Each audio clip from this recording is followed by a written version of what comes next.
Greetings, I'm Barrett and welcome to Meet Me at the Table. It is here, it's Frosthaven, it's time to open this. This is an all-in pledge from Kickstarter. I'm super pumped for this game. I have played a lot of Gloomhaven. I'm sure people have backed Frosthaven. You also played a lot of Gloomhaven or are looking forward to playing a lot of Gloomhaven. This is Frosthaven. This is the second entry into this world. This also came with an insert, which I have over here. There were two possible inserts you could get, LaserX and Folded Space. The one I have is a Folded Space insert. I also have some metal coins to unbox. The card sleeves, I'll probably show them, but we've seen card sleeves before. At least maybe not. Maybe they have. This is going to be the solo scenarios, and this is the removable sticker set. That's all part of this pledge. One thing I'm going to do is unbox it. I'm going to do the best I can. It's going to remain as spoiler-free as possible. Those that know anything about Gloomhaven and Frosthaven do know that this game kind of unfolds itself as you go. Get it? I use folded. I have folded space. I'm pretty funny. So my goal is not to spoil this game as much as I can, but I am going to show off some of the stuff that's in here, and I'm going to do my best to show you what I can. So if you're excited to see an unboxing of an all-in pledge for Frosthaven with a folded space insert, then I need you to meet me at the table.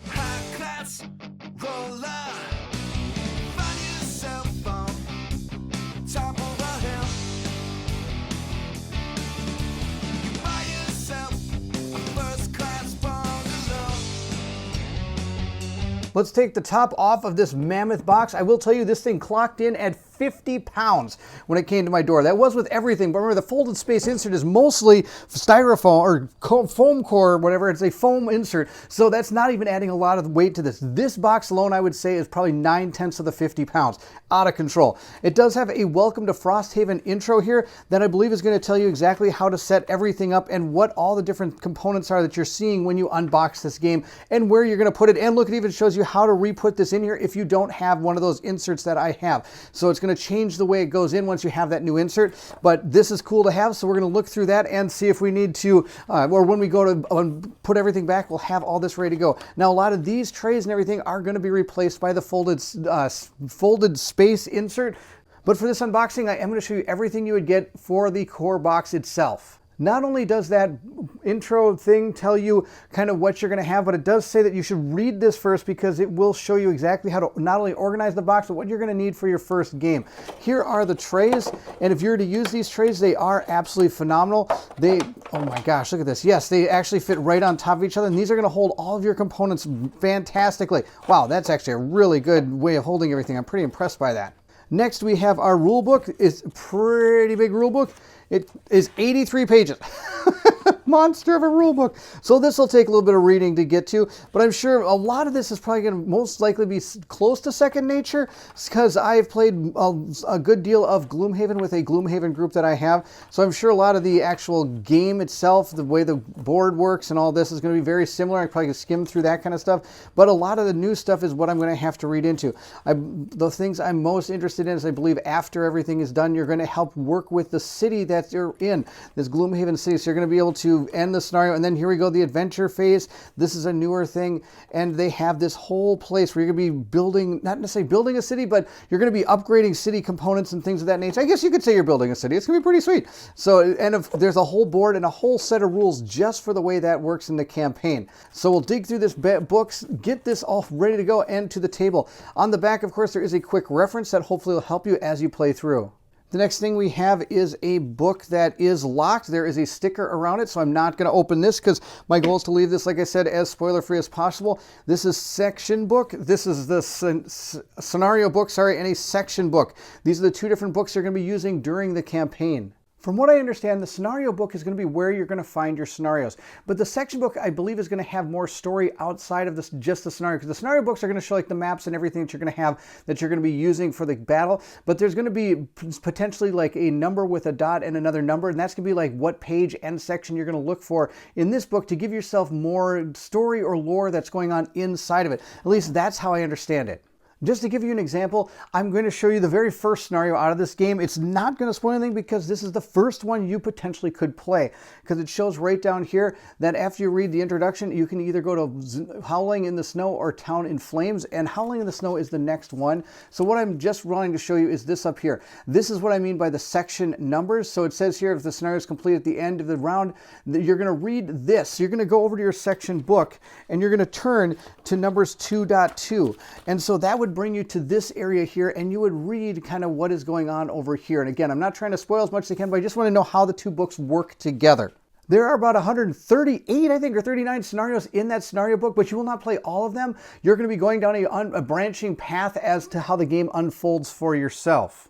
I do also want to mention that there is a lot of text in both of these books, but don't worry, for those of you that are not a fan of reading all of this text, Foreteller has an app, and Foreteller has this in its repertoire that you can get, and with an all-in pledge, I believe you get that as part of the pledge. So let's continue on and see what we have. The next thing we have is our campaign sheet. There's a ton going on this as well. And there are a few campaign sheets here, so you can play with you can have different campaigns going on at once, or of course, if you want to replay the game completely, that'd be amazing.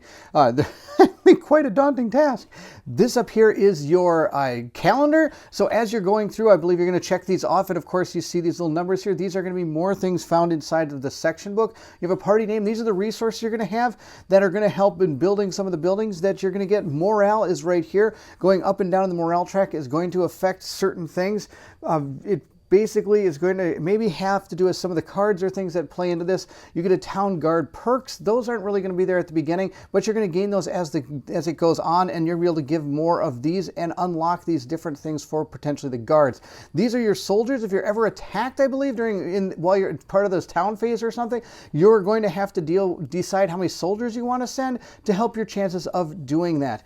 Here's a campaign stickers you can put in here, which are going to affect potentially some of the places you can go during the campaign. If you have certain stickers for them, you're going to be able to go to those places, and if you don't have the sticker, I believe you cannot go there. Now here's things that are pretty important. This prosperity track down here, depending on how much prosperity you gain through the game, determines what level your characters are going to come into when other ones retire, which are right down here. So as you play through it, every character is going to have like a goal they want to get, and once they get that goal, they're going to retire, and you're going to be able to gain a new type of character to play, which is one of the biggest draws of this game. It's super cool. I love that system. But you're going to place down who it is that retired right down here. One thing that's important is the perks and masteries. That's going to determine kind of what the new character coming in, how many they're going to have, and this is going to show you what level they're going to start at when they come in to the game from after a retirement of a original character. So there's a lot going on in this, and you're going to be keeping track of this as you go through each day. And notice there's a summer and a winter, and in Frosthaven, I'm going to guess the winter is probably dreadfully hard to get through, and you're probably tough to be in. Besides, I don't think it should be too bad for me. I live in Minnesota after all.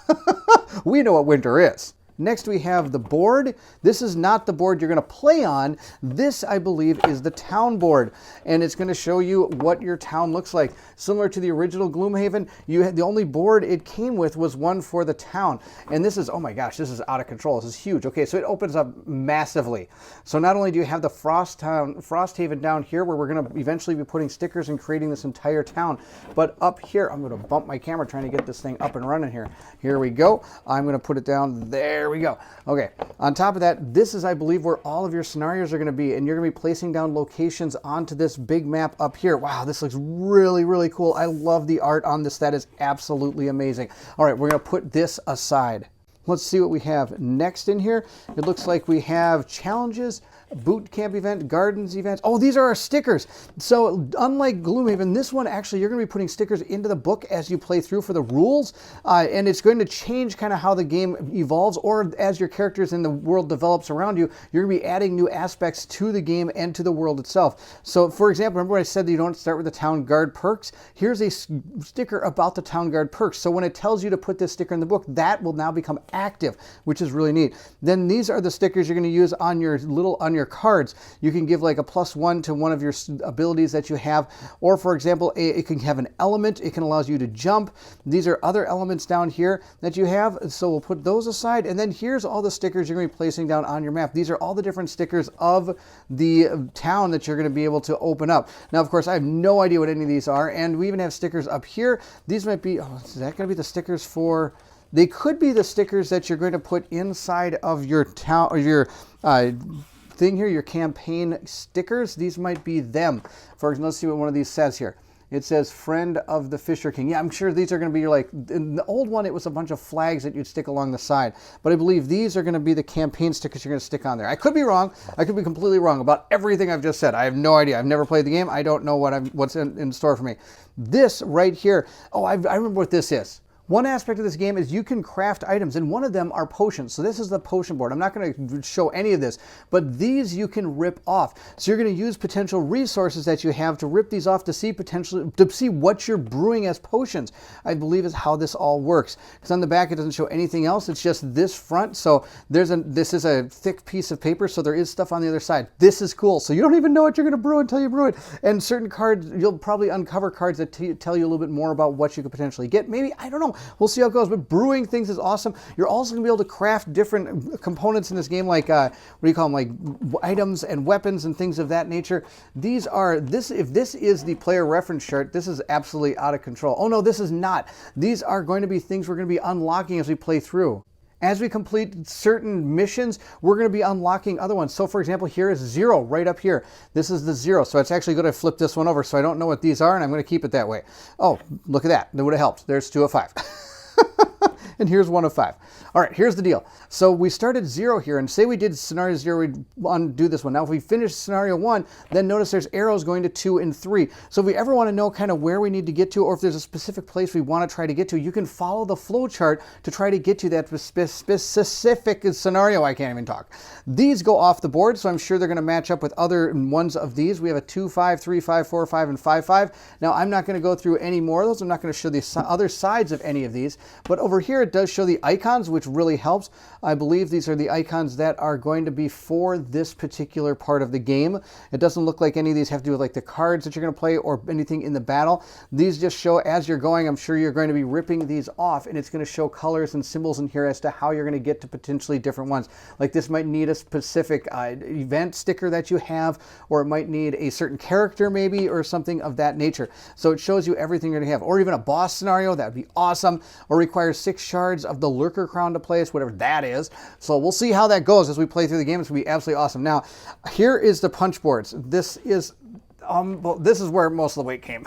This is most of the weight right here. This and all the cards underneath. Oh my gosh, look at that. This is all punch boards. Now what you're seeing here is mainly tiles for the game that you're going to be laying out and playing on top of. Also, that this game comes with a bunch of these that you're going to punch out and can manipulate what these actual boards are. These are health tokens here. These are going to be elements that you're going to be placing down on a board. I'll show you that board soon. And these, I believe, are going to be other things that are going to be on here. So you have this piece of wood right here, say, and it will all show you what you're putting on based on the scenario book. And these are double-sided to give the game a cool feeling of every place being unique and fresh. So that's one. I'm going to go through all these, and it's going to take a little while, but I'm just going to go back and forth. If anything changes and I see something that I might want to talk about, I'll let you know. But so far, we're just going to keep on going here. We have more scenario templates here. These are going to be placed out on there. Again, we still have some more of those health things. These are condition tokens that you could gain as you're going through the game, some positive, some not. These over here are loot tokens. Since there's so many of these, I thought I'd bring it just right down here and just flip them over and over so you can see what there is. We also had, these are all pretty much the same. Like I said, this is all dual-sided. So just to show you all the different things you can see on here, nothing's really changing based on what you're seeing. It's just different overlays that you're going to put onto these maps and different map tiles that you see. Wow, I might just... I might be done with this pretty soon. I don't know if I can get through all these. This is out of control. Again, it is Frosthaven, so it looks like there's a lot of frost stuff going on here, which is pretty cool. And these do punch out pretty nicely. I'm setting them aside, and some of these just punch out just freely without too much problem, which is really nice. We'll keep on going here. Oh, this is kind of cool. Okay, these are going to be some of the enemies we're going to find, and these are, I believe, going to help you be able to sort those inside the boxes that you have. Well, I know, again, I've got that insert, so I'm not sure if I'm going to be using these. These might still play a part in it. And then here we go. This is going to start becoming cool. We do have some of our monsters now. These are our treasure chests right here. And one thing I want to mention is, remember seeing those loot bags? This game, I believe, now starts using a loot deck as one of the things. And all these are dual-sided, these characters here, or enemies, I should say, which is kind of neat. So that's something. We're going to start seeing some enemies along with, again, more tiles that we're going to be using. And I'm not going to flip these over because dual-sided enemies, they are the same. I know there's another side for these. Well, that's kind of neat. Maybe I'll keep doing that because it's kind of cool to see those. Oh, look at that guy. That guy looks not good. I don't want to meet him ever. Keep on going here. See what we got next. Ooh, some skeletons. You can always never have a game without skeletons, right? You got to fight some skeletons. Move those over to there. See what is next. Oh, wow. Look at that front picture, though. That looks pretty cool. There's even a dead guy on it. Oh, too bad. Poor guy. Keep on going here. These all are different shapes, and they're going to connect with these little connectors here. You'll see how that works when I do a playthrough of it. If I do a playthrough, we'll see if I can get to this game. There's a lot going on, and this is a pretty big game to just jump right into. We'll see if I'm able to. That's an 83-page rulebook, for crying out loud. Though I'm hoping I don't have to read it all. We'll see how it goes. But just keep looking at all these neat characters and all the different enemies we're going to be finding.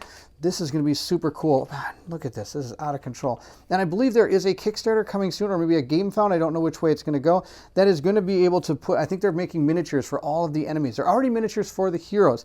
This right here, this is something different. This is a round tracker, so you can keep track of your rounds. And on top of that, if you remember the very first one I showed you had different elemental circles, you're going to put these in here. And some of the characters are going to be able to make the elements of the world become stronger, and then the other characters can use those elements during a certain attack or an ability to make it more powerful. So it gives you that ability here, and that's how you're going to keep track of it, is with that. Oh, look at this guy. He's got like birds or bats all around him. That's kind of cool. There's a ship. I think this is a ship. Looks like a ship. That's pretty awesome. Maybe it's a ship to get out of here. Look at that thing. That thing's nuts. It's just the one tail there. I wonder where the rest of it is. Oh, maybe I don't want to know where the rest of it is. Okay, those are the punch boards. Let's get back to the box. Now to dig into the bottom of the box. Let's get to the easy things first. There are a bunch of bags. We will store anything that you need to. If you want to keep it separate from whatever else is in the box, we have all of these. These are going to be standees for potentially our heroes. Also, there's ones for elite monsters. There are ones for regular monsters. I believe these are the boss monsters. I'm not sure what the blue ones are for. I'm guessing maybe they're for us. 1, 2, 3, 4, 5. No, there's a lot of them. 6 of them. I don't think they're for us. I don't know exactly what those are for, but that's okay. We'll see what it is as we play through the game. There are a ton of cards, and I'm not going to be showing all these cards because I don't want to spoil too much of the game. And these are all the potential classes of characters that you can be. There are some that you're going to start with, so I am going to show you one of the starting characters. You can see exactly everything you're going to be getting when you go through the box and when you're deciding to play the game. And wow, there's just so much here. These are going to be card dividers. I can at least show those. Inactive winter road events. There's building interactive buildings. There isn't. What are these? There's so many things in this thing. Okay, I'm going to pull all this out, and we're going to go through what I can and what I can show you and what I can't show you. And I don't want to spoil everything here, but we're going to grab all of this and see what all is. There are decks for this is your modifier deck. We'll go through that a little bit.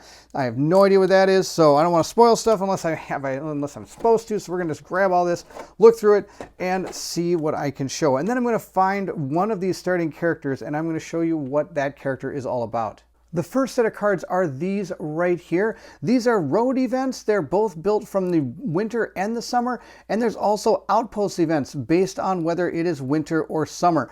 You're going to start with the first 20 of these available to you. You're going to shuffle them up and have them ready to go. And if you notice, these decks are huge. So you're going to be inserting other ones based on things that happen maybe inside these decks. Also, maybe that it happens inside your specific scenarios, or when you unlock certain things in the town, could put more of these in there, or even other classes. And some of these you're going to make choices at the end, and your decision is going to be based on, well, maybe what the group feels like, or maybe you have a specific character that might interact with what is going on in one of these events, and you can choose that one. But if you don't have that character, you're not going to be able to choose that one. So it's kind of, these road events have come back from the original Gloomhaven, but the new ones are now outposts. And not only that, these are now in both summer and winter, so there's 2 separate decks, which is pretty cool. So there's a lot of different things that can happen to you on your way to your next mission. Now, there are going to be some points in the game where you don't actually use these based on how the game unfolds. So just make sure you don't always draw one of these. Make sure you're supposed to draw them based on what the rules say. But these, look at how many there are. That's absolutely awesome. I am not going to open any of these, and I'm not going to show you any of these because I don't want to spoil them. Next, I have a giant deck of monster ability cards. This is a huge deck, and it's going to cover all the monsters that you're going to be facing. Now, some of them might be more generic. For example, in the first mission, you fight you're fighting a potential archer-type enemy. Now, you might find other archers in the game. Not only is every enemy going to come with an ability deck, but it's also going to come with a card that has potentially more stats and things that make each of the types of archers a little bit different. I am going to show you one of these cards because this is going to be one of the first people you actually fight. Now, when you do draw a card you're going to draw a card, each turn, and you're going to choose cards to play as well. And that's going to determine what you're going to be doing. And then on top of that, you're going to decide what the enemy is doing as well based on this card. For example, this one just says close in. And this right here shows its initiative order, and it shows what it's going to do. And each one of them are going to activate on that initiative order and do these particular things that are on the card to the best of their ability. And there's more than one for each enemy. There's usually about, like, I don't know, anywhere from 6 to 12 probably. And so you're going to flip those over and determine. Now, of course, there could be a little symbol down here that's going to tell you when to shuffle these decks. So you never know exactly what these monsters are going to do, but you're going to start getting an idea the more you fight these types of monsters, which is kind of cool how this game works like that. Next, I have our items deck. This is, again, just about as big as the other one. And this, again, you're going to start with just a certain amount of these cards, and more are going to be added as you play through the game. I'm going to show you one of the cards just to show you what you're going to find when you see this. This is the one they show in the actual rule book. So again, not spoiling too much because it's in the rule book and it tells you everything about it. I'm going to tell you about it too. We got crude hide armor. The way this works is over here is either going to have a gold cost, or as you can see here, what you're going to use to try to craft this item. It's really cool because they now have crafting in this game. Next, I'm going to tell you exactly what this item can do, how many charges it has. This right here is going to show you if you're going to be adding any negative or positive cards into your modifier deck based on what you're bringing to the battle. And this is what you're going to do when the thing is spent. You're going to just exhaust the item, for example. This is number 4. Not spoiling anything because this is in there. Now, of course, there's going to be weapons that you can use. There's going to be items you can use, but you can only hold a certain amount of things based on these here. So you only have one of these equipped. You can only have, I believe, like either 1 or 2 one-handed weapons equipped or 1 two-handed weapon equipped. I'd have to remember exactly, again, look to see exactly what you equip. I think it's a headpiece, a body piece. So you can't have 3 body pieces. You can only have 1. So that you have to decide which one of these you want to bring to the battle. The next deck is the Battle Goals deck that I have. In each scenario, you're going to draw, I believe, 2 or 3 of these. I believe it's 3, and you're going to decide which one you want to keep, and that is a goal you're going to try to get. If you ever accomplish that goal, you're going to be able to gain these check marks that you can use to increase how well your character is going to be able to do going forward. They're not mandatory to do in order to retire your character, but maybe some are. But I'm excited that there's so many of these. Look at how many there are. And I'm going to show you one. These aren't spoiling anything because you're eventually going to see most of these anyway. And I just want to show you an example. This one says Tormentor. Apply a different negative condition to an enemy that already has 1 or more negative conditions. If you are able to complete that, you're going to gain a check mark on your character. And I'll show you where those go in a little while. I do want you to know, though, say you have a character that doesn't do status effects. This would definitely not be one you would want to take. You'd want to maybe take one of the other 2 that you draw from the deck in order to decide what you want to try to accomplish during the battle. It really gives a new feel, a good feel to how this goes because, of course, this is a cooperative game, but you have this secret agenda that your other characters don't know you have, that you are trying to get. So maybe it might be collect all the gold. People are wondering why you're running around getting all the gold. Oh, I think I know why. And you might be out of position and not be able to help a friend because you want to get the goal accomplished so your character can become more powerful. These, I believe, are going to be some stronger items, or these could be unlocked through stretch goals or some kind. I'm not going to look at these because the numbers up here are past what number we'd normally be looking at when it comes to the items we'd be able to have. The next we have is our loot deck. Remember those pouches we saw in the punch outs? This is where you're going to draw those from. There's a huge amount of them here, and they tell you exactly what there is. And when you go to each scenario, you're going to be creating a custom one based on that scenario. You're going to have anything from money inside this deck to potentially resources for hide, resources for lumber. There's even going to be let's see here, we can get a random item, and there's going to be herbs in here as well that you're going to use for those potions that you're creating. So that's the loot deck. This is a cool system. I'm really excited for this. Instead of just picking up one loot when it's on the ground, you don't know what you're going to get. You're going to draw one of these when you pick up any of those loot things. It's going to make me want to loot more, even more I want to loot. Next is our challenge deck. This is going to unlock as the game progresses further. You don't start with these when you play the game. This unlocks as you potentially get to certain scenarios, or maybe you purchase certain building upgrades or something. They might become available to you. So I'm not going to look at any of these because I don't want to spoil anything that's on these cards. The next set of cards are modifier cards. There's 5 sets of 20 cards, one for player 1, player 2, player 3, player 4, and then there's one that the monsters are going to use right down here. They're all the same, the 5 decks, those are your starting cards, but then as you go down, these are ones that you're going to be able to gain through the game as you're playing that can adjust, so you might be able to take some of these out and put other ones in. There's a lot of these down here, like the -1s and the misses, or else you could get blesses and curses as you go through the game. They're going to give you more ×2s and also more misses. Misses are really bad. Nobody likes missing.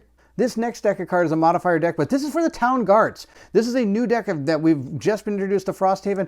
This has anything from 0s to +10 to -10, so we'll see how this all transpires. And of course, remember that sheet I talked about earlier? You're going to be able to adjust and modify that particular deck as you're playing through the game based on what you decide to do in the game. So this is another deck you're going to use. Maybe when the town gets attacked, you can use those Town Guards to help you and potentially successfully ward off the invaders. The boxes that are left in here, these are all for the characters, and these first 6 are the starting characters you can choose to start with.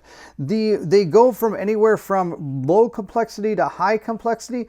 The high complexity ones are this one and that one. The medium complexity are these 2 here, and these are the low complexity, these 2 right here.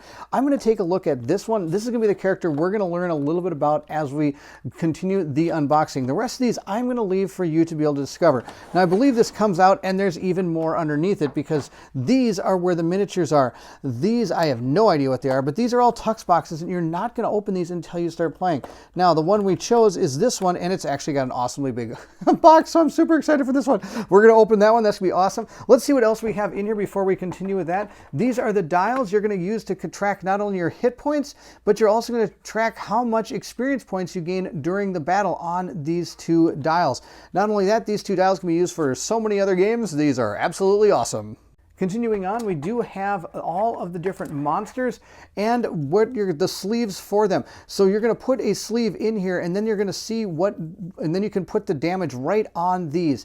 One thing I want to mention though, not only can you use these, there are many different apps out there, but I believe there is one that is the official app that you can purchase, that you can use to keep track of all of these monsters and everything. And I believe you can even keep track of your own character on that app as well. I've never used it, so I don't know exactly what it is, but I'm thinking I'm about to get it now that I've got Frosthaven. In the first scenario, you're going to be fighting the archers according to it, so I'm not, again, spoiling too much. This is the very first mission you'll be fighting, but I do want to show you what each of these monsters kind of look like. So what you're seeing here is the monster's stats. This is just for the level 1. I'm not going to show you any of the other ones, but this shows you how much health they have, how much speed they have, and what their attack is. Now, of course, that is modified by the modifier deck. And like I said, you'll track the hit points of each of those different ones based on how many they have. And this is going to be the number found on the standee to show you where to place those damage tokens that you're going to gain. And this is going to be showing the powers of the elite monsters, and this is the normal monsters here. Not only do we have regular monsters, there are also, and for the record, there are a good number of monsters in this game. There's all of these monsters right here. Now on top of that, they also have boss monsters as well. Again, I'm leaving them sideways so you can't see what any of the boss monsters are, but their cards are a little bit different, and you're going to slide them into the back of these. So the boss monster would slide in the back, and you'd have all the stats you'd need to know are going to be on the front part, and you're going to put the damage down here. That is a huge upgrade from the last one that they made. So I'm pretty excited for that. Continuing on, there's probably not much left I can show. These are all sealed envelopes. I'm not going to show you any of those. There are some more cards down here. We'll see what these are. The first deck of cards is, I believe you can make one-off scenarios with these, with different rooms and different potentially monsters and loot cards and things like that. So you can go ahead and create your own scenario you wanted to with these cards, is from what I understand how these are worked. Now, these also might come into play during the campaign, but I'm not sure. We'll have to see how it goes when it's playing through the campaign. Next, we have these cards. These are going to give us our player references, as opposed to that huge giant that has a player reference, which is absolutely awesome. But this shows you all the different types of symbols you're going to see throughout the game. But that's really all they show, is just the symbols in the game that you're going to be finding, so at least you have a reference for what you see. The next one is, these are your each character gets one of these. That's their personal quest that they're on. Once they complete that personal quest, you'll be opening up something or going to a story moment that potentially will give you another character to be able to play. Or of course, you could go back and play one of the starting characters again if you decided to. It's your choice how, of course, you want to play. There are a lot of variants in this game too I haven't mentioned. What I mentioned is just what the core box and the way it's supposed to be played played, but there's so many variants in the end. Remember when I said those, your specific goals you're going for during the actual quests? You can have all that face up if you want. You can play everything face up with people if you want to play open if you want. You can play this completely solo. You can play with up to 4 players as well. You could two-hand multiple characters. There's so many different variants to play with. This game is amazing in that way. Now the next thing we have is these cards. And they are the building cards. I'm only showing you one, and this is the one that is in the book to tell you exactly how this works. So I'm not spoiling anything. And if you read the rule book, you're going to see this card.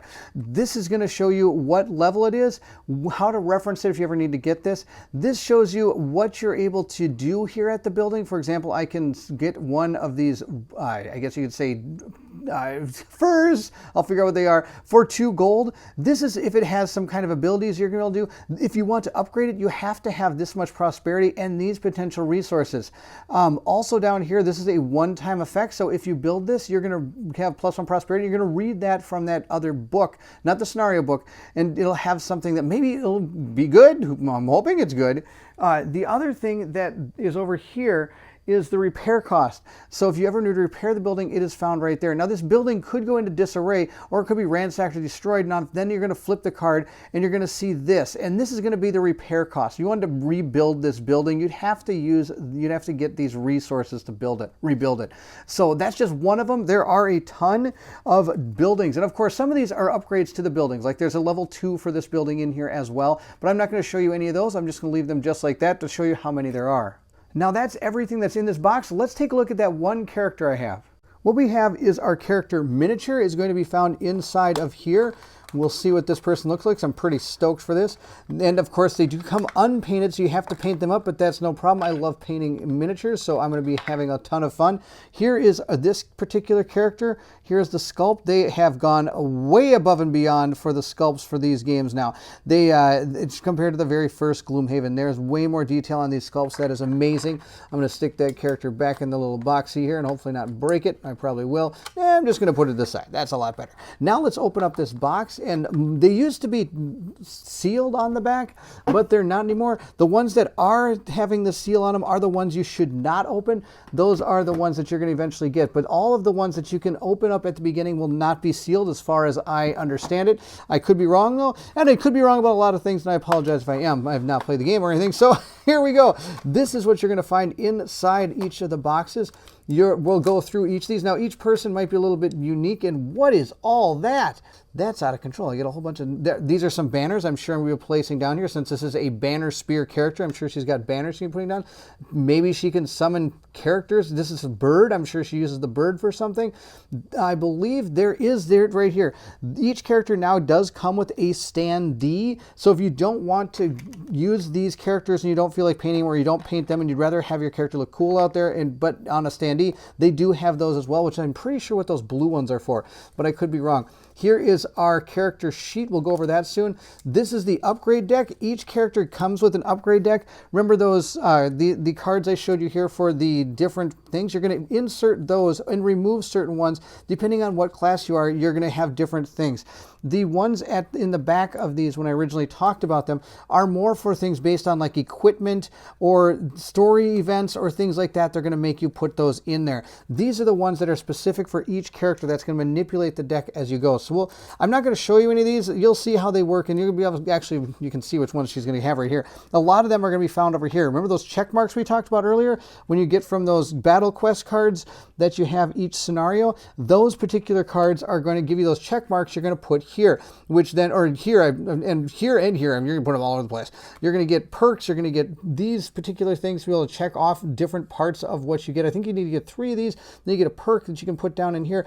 I can't remember exactly how it works. I'll have to it's been a little while since I played Gloomhaven. So yes, as you get the check marks, you put them here. For every 3 you get, you can check one of these, and then each time you check that, you get to do what it says over here. For example, if we put a check mark on this one, we would get to add one, was it +1, and this with this symbol card to your deck.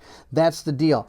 This is the name of the character. This is what level you are, and this is how much experience points you need as you're going up. It never resets though, so after you get to 45, then you need 95, then 150, and so on and so forth. You track your experience in gold on here. The resources this character potentially has is how I understand that. Notes here, and then masteries. As you become more powerful, you're going to gain these masteries that you're going to be able to gain here. Attack at least 3 enemies with each of 3 different area of effect attack abilities. I believe if you do that, you get to cross this off and get closer to a mastery, which we'll have to see what one of those is. That'll be pretty awesome. Here is our character right here. It shows the, what is this, the class notes. Each one comes with a little bit of a idea of how this character plays. And on the back, it should show you, yeah, here it goes. It shows you the backstory on the character, the complexity, the elemental affinity this character is normally going to get. When it retires, you're going to read that. But this shows you kind of on a scale of 1 to, what is it, 5 or 6 or something, 3, 6, scale of 1 to 6, how well they do in certain attributes. So she's very good at defending and very good at melee combat and support, but not very good at range mobility and control. I mean, she does okay, which is why this is probably a low complexity character. It's probably got a lot of kind of things it can do for you as you play through it. But this, not only do you get the cards that you're going to be playing, but these right here is going to tell you a little bit about everything. You specialize in area attacks, which require an ally to occupy an adjacent blue hex. Oh, got it. Okay. So if I'm standing here and I have to have an ally here to be able to perform some of my combat abilities that involve me being able to attack multiple people. That's pretty awesome. So you're going to have to coordinate those kind of attacks. And of course, when you do play through this, you're going to pick the cards together, and you're not really going to have an idea of it. You're not supposed to be able to tell each other exactly what you're planning. You can give some ideas, but since it's the heat of battle, you're not supposed to be able to give full depth explanations of everything you're doing and what you're doing out of your cards. This down here, this is an initiative track token for the monsters. When I showed it to you, I said, oh, I can put these with my other things. These are actually to show when certain people are going. So you'll lay down that track and be able to go step by step who's going through it based on this, based on the cards here. Now let's quickly look at some of these cards and I'll show you what I mean. So going through her cards, what we see right here is 2 different abilities we can use, top and bottom. This right here is going to show you the initiative order that you're planning to go in. Now, when you play the cards, you're always going to select 2 cards. Whichever one you have on top when you reveal your cards is going to be your initiative order. Then after that, when it comes to your turn, you can choose which 2 cards you want to play and which things you want to do on them. So let's say I decide to use these 2 cards. These are the 2 cards I wanted. I put this one on top, so I have a 60, let's say. And if anything goes before 60, that means those are going to activate before me, which could foil any plans I'm planning to do. After that, you're going to be able to decide what you want to do on either of these cards. For example, maybe we want to summon this ally, and then that ally can help us attack with this rallying cry just like that. Or say we've really got hurt, we could choose to heal our allies. We'll have to take some damage to do it, but then we could also put down this banner as our second second action. Once it becomes your turn, that is when you decide how you're going to play these cards. I also want you to know that as you play the cards, say your plan totally gets foiled and none of these cards are going to help you out, you can always use this as an attack to and this as a move to. There's always a use for the cards, which is super cool how this game works. This also shows you if you get experience points for when you play these cards, and this tells you exactly what's going to be happening. This would go into your active area, meaning that you'd be summoning this ally. This also would go into your active area, but then it would be discarded and it would be removed from the game. And if you ever are not able to play 2 cards on a turn, that is when your character has become exhausted.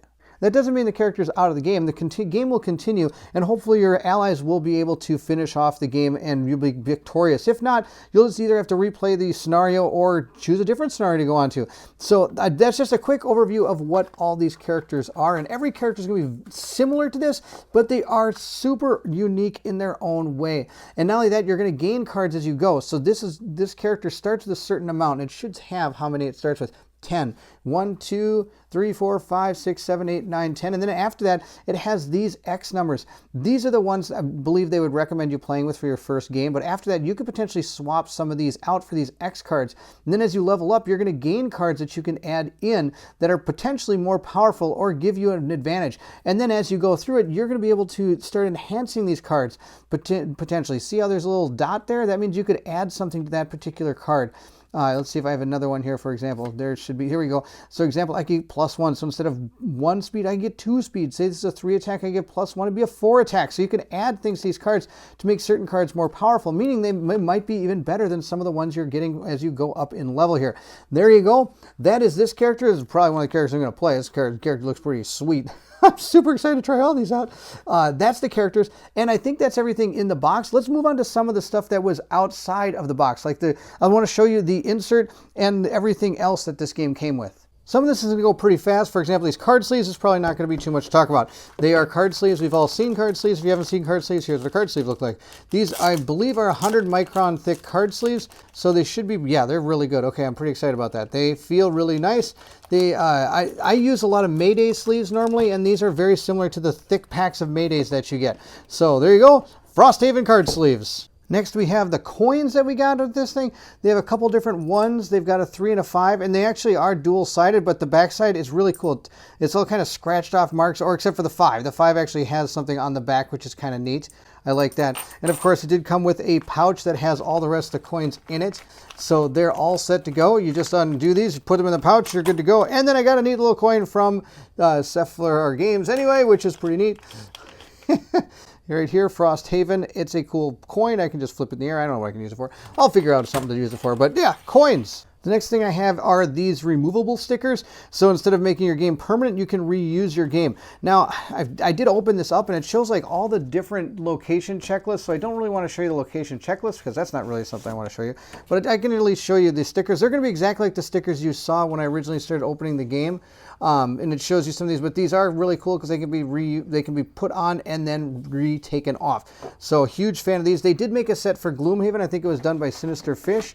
I don't believe these were done by Cephalosaur Games, I believe itself, which is pretty sweet. So they have their own set of stickers here now. All right, that's that. Next, I have a book of solo scenarios that is for characters when they reach about level 5, and it doesn't really have anything to do with the campaign. It's just something that can really test yourself. But I believe you do get certain items from them if you're able to complete the quests. I'm not going to show any of the quests because I don't want to spoil anything, but it does have one for each of the specific classes found in the game. So that's a neat little add-on. So if you're waiting for your friends to come over and you haven't, and your Gloomhaven group can't get together that week, you could maybe go on this solo quest by yourself. But of course, it does say you should be at least level 5, and these are really tough scenarios, so it'll really give you a run for your money on whether or not you know your class or not. And the last thing in a box is, of course, the insert, just to show you what it is. There, like I said, 2 different versions of the insert. The insert I have is the Frosthaven folded space one, and it does come with a great guide on how to set everything up. It shows you what you should have on each sheet, where it's all going to go once it's all built, and how it's going to be stored inside there. This is going to be an amazing experience. I like putting together these things, so this will be a lot of fun to do. Folded Space does a great job on inserts, so I don't see there's going to be any issues here. It's going to be pretty sweet. I'm excited to put this together at some point and get it to the table. Now, of course, once this is all built, there's not going to be any space for your maps. So they have right here a map archive box.